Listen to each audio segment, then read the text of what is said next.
محمد صلی اللہ علیہ وآلہ وسلم نے ارشاد فرمایا کہ تمہارا ایمان اس وقت تک مکمل نہیں ہو سکتا جب تک میں تمہیں تمہاری جان، تمہارے مال اور تمہاری اولاد اور ہر چیز سے زیادہ عزیز نہ ہو جاؤں۔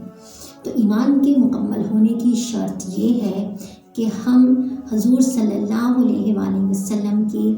ذات کو سب سے اعلیٰ اور عرفہ سمجھیں اور آپ کا عشق اپنے دل میں محسوس کریں، ایسا عشق جیسا صحابہ اکرام رضی اللہ تعالیٰ عنہ کو آپ سے تھا، ایسا عشق کہ جس نے حضرت ابو بکر رضی اللہ تعالیٰ عنہ کو صدیق بنا دیا، ایسا عشق کہ جس نے حضرت عمر رضی اللہ تعالیٰ عنہ کو فاروق بنا دیا، جس نے حضرت علی کو حیدر کرار بنا دیا، جس نے حضرت بلال کو مؤذن اسلام بنا دیا،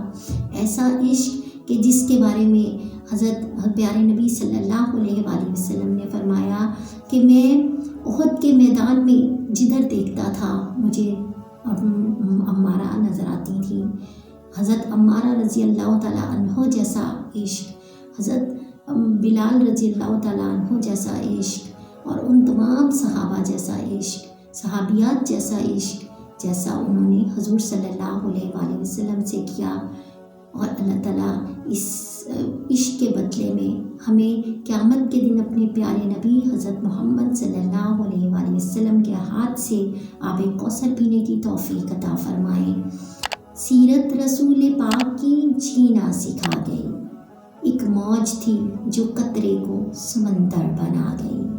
وہ آفتاب غار ہرا سے ہوا طلوع، تاریک زندگی کی فضا جگمگا گئی۔